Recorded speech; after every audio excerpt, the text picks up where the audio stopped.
10 to 2 at the moment. Traffic's really heavy. It's like a Sunday afternoon. What's everyone doing? Move out of the way. We're trying to go fishing. You know, it's the overnighters. Ain't done one in a while. Lovely weekend with me boy, and the weather was just screaming for it. Like, it's come out so sunny and nice. We've had a weird blast, like it's a northerly blast from what I've seen on the weather blokes I follow on YouTube.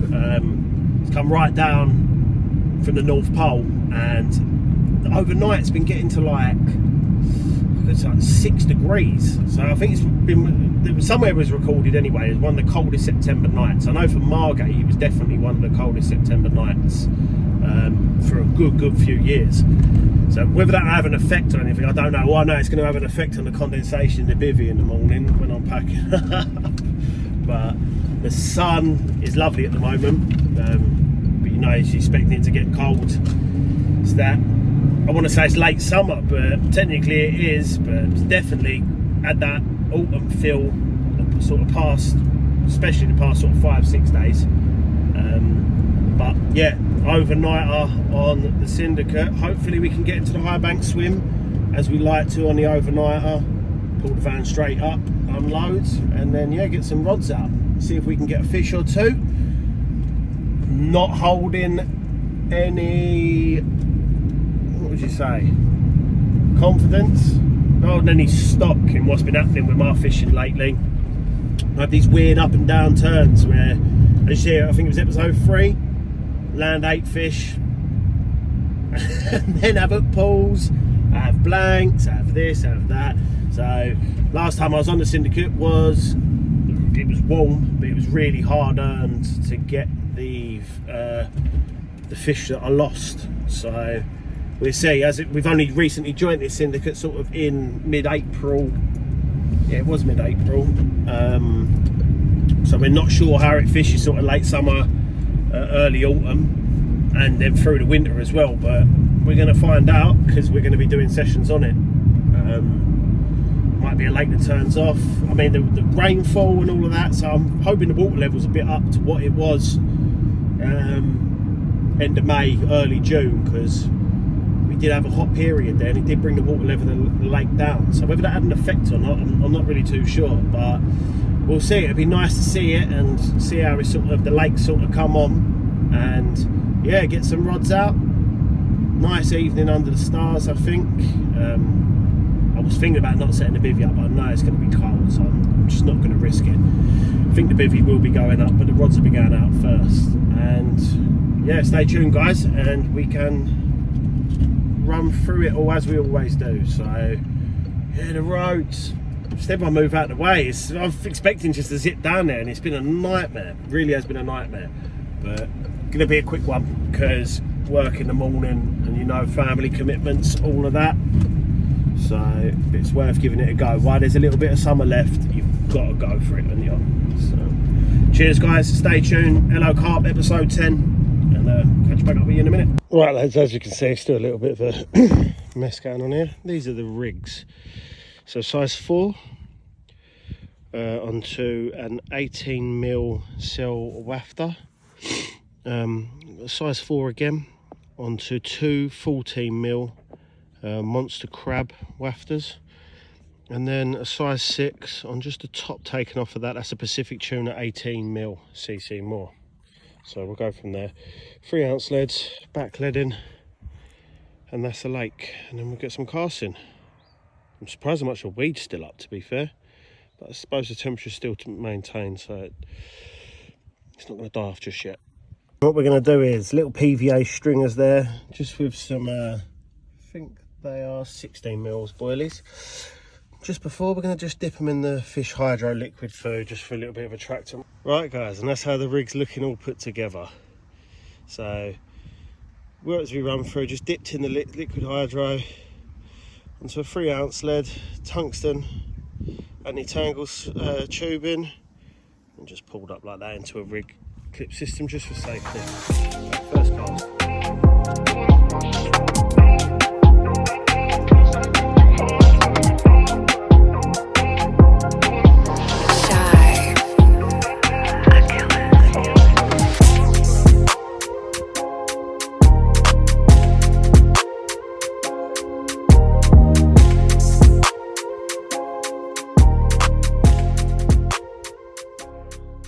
Right, I've just included a little clip of me there back leading. I'm not teaching you how to suck eggs, boys, but I think on a smaller lake it definitely makes a difference. So if you can, do it. Hello Carp, we're set up. You've seen the rods go out. I've just gone for the approach of just a few, not stringers, this slimline PVA mesh. Not a lot of bait to start with. It's only an overnighter. I'm not filling it in. Just see if we can nick a bite off of a few likely areas, really. This swim's produced and then it hasn't produced, so still learning, and we'll go for it. But the sun's out, bivvy's up, rods are out, beer's open, kick back, and then yeah, just chill. I haven't checked the weather, but I'll come back to you and then let you know. Take that as a good sign already. That's off the left hand rod there. I'm using back leads as well, just to try and keep it as stealthy as I possibly can, and so we don't have much liners. But could be due for a fish. I'm due for a fish, definitely. And yeah, we just have to see what happens. So we'll come back to you after, and then report any news, and then sort of have a talk before we go to bed anyway. I'm just going to kick back and just enjoy being here for the moment. So cheers, guys.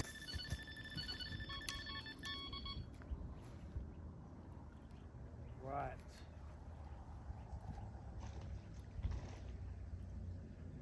It was a screaming take, absolutely screaming take.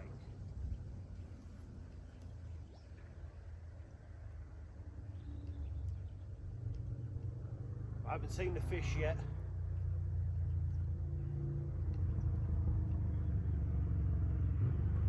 It's heading, these fish just want to go into the wind all the time.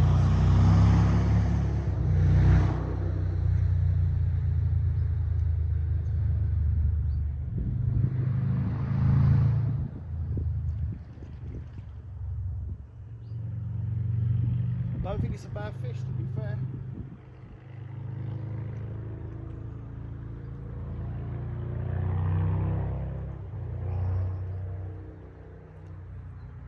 Swimming in close now. Oh, it's a common.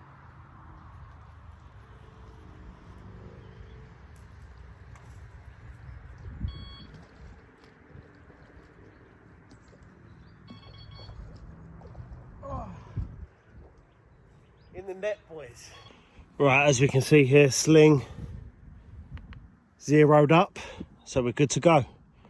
And what have we got? Let's have a look. 19 pound and 5 ounces. Just from off of the weeds. We've known it's produced fish before. John's had it produce fish. And again, if in doubt, there you go.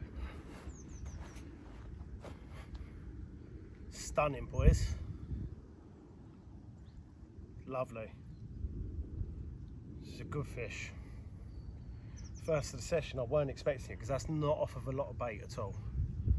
Immaculate mouth. They're just lovely fish in here.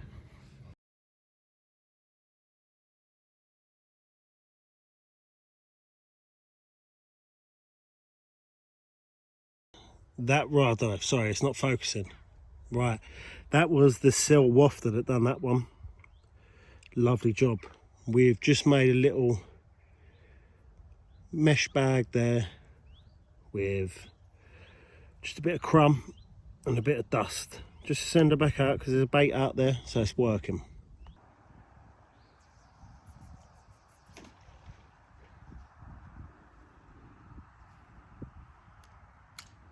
Right guys, it is 6 o'clock. It's getting cold. It is getting cold. Sun's gone down and you can feel it. There's a bit of cloud cover around. It's weird. I mean, compared to last September, I was fishing on my previous Syndicate before, and I was with my dad. It was like 27, 28 degrees. The nights were cooling off a little bit, but they were humid nights. Now this doesn't feel like a humid night, this feels like an autumn night. So, got a bit of food in there, going to sit in the bivvy for a bit. The midges are out, so it's clearly not cold enough for them to die off yet, but lakes seem to have settled. I'm not going to put any more bait out. If you see me do a video later, I might adjust the left hand rod, but then I was happy with where they landed and they had boilies around them, so my whole idea of this overnighters is not to apply too much bait. I'm not filling it in. It's not sitting here for a 72 or a 96 hour session where you can apply bait and then sit on it and know that the fish will come around and hopefully they'll come past your rig. This is more of a get in, get out type of fishing scenario. I've been watching the water for about an hour now. I'm just looking for small little signs and indications of where the fish are. So it's guesswork, isn't it? It's all fishing's guesswork. You know how it goes. So keep watching the water for half hour. I might adjust the rods. If you don't see it, then I never did. It's mainly because I'm happy with where they are, pretty much. And I don't know what's happened this weekend or what's happened a few weekends prior or in the days. I know some lads come down here, Syndicate, and they do fish nights, and the higher bank swim, where it's so close to the car park, it's the most frequented swim on the lake, and it has so many advantages and so many disadvantages at the same time. You know that the fish are in the area, but it's convenient for the angler at the same time. If you was to go to the furthest swim on the other side of the lake, the dog leg, and go round, I'm sure there's fish held up there. I'm sure. That side of the lake is deeper, and in the winter, I've already said to John, I'm going down that end. I'm going to firm it with no signal and it being tight as a duck's arse down there, because it really is. You got your bivvy, your rods are basically in your bivvy, and that's it. But for the moment, overnighter, we're here. Keep watching the water and then we'll see how we go. Hopefully we can get another fish, but one fish is positive. So cheers guys, see you in a minute. Did end up bringing my left hand rod in. I'm going to send it out just on its own. It might sound a bit mental to some of yous, but I feel like a single hook bait might do a bite. This is the bottom bait, the 18mm chopped down CC Moore Pacific tuna. I'm just going to send it and then just see how it goes. No PVA bag, nothing like that. It's not a standout bait as such, but we'll see what happens. It's just a test. Like I said, overnighter, we're not filling it full of bait. I'm just going to send it and then see how we go.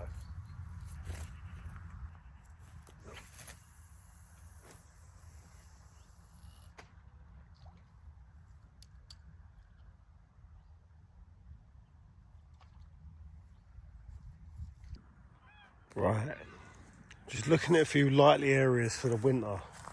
From the dog leg now or the other lake.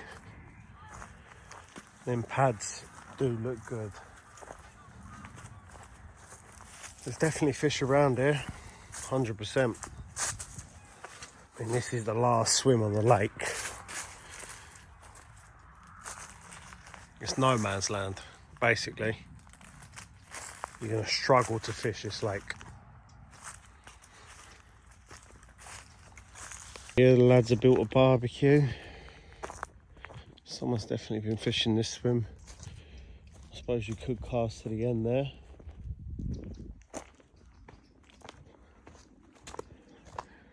That's our pal there with the shooter. Always standing on business. There we go. So the channel's right down. From when I first looked at this lake, the owner said that they passed through this channel, but very, very shallow at the moment. Very shallow. And then it sort of opens up. As you can see, I'm fishing down there. But yeah, I mean, the boys have made a good effort to clean all the swims. These swims here are looking immaculate. But just where them fish are. I'm looking at down there, what you see in the previous clip. There's a likely place for the winter. That's the deepest area of the lake. But beautiful waterless and rushes. I mean, you see that in episode 3. That was my red letter session in the rushes. The way that swim opened up, so it's looking good. Hello Carp, it's about R6, all packed up, just ready to jump in the van. Had a run on the middle rod last night, which was out there, nothing, screamed off for about 6-7 seconds and then stopped, so that was that. I went and put the rod back out again. You can see this side of the lake just seems dead now. There's a little show there, but down there I don't know if you're going to be able to see it. It is fizzing right up in the middle, so that's one to make note of for me and John. Down that end and down that middle, Lord, I think the fish are down there. I think they've all moved out of this section, probably where I landed that fish last night, and they know that you're here. They ain't silly because it's a small lake, but down in there, I'm telling you, that middle section down there. So I think the next session will be on the rushes. This will be the last for September. Got loads of stuff coming up, weddings, birthday parties, things like that. But should be down here in October with John. So that'll be the autumn. So this is the last of the summer series for the Kent Syndicate. But fish landed and happy with it. And now time to go to work, get back to normal life. So yeah, cheers guys. Like, comment and subscribe. And thanks for watching.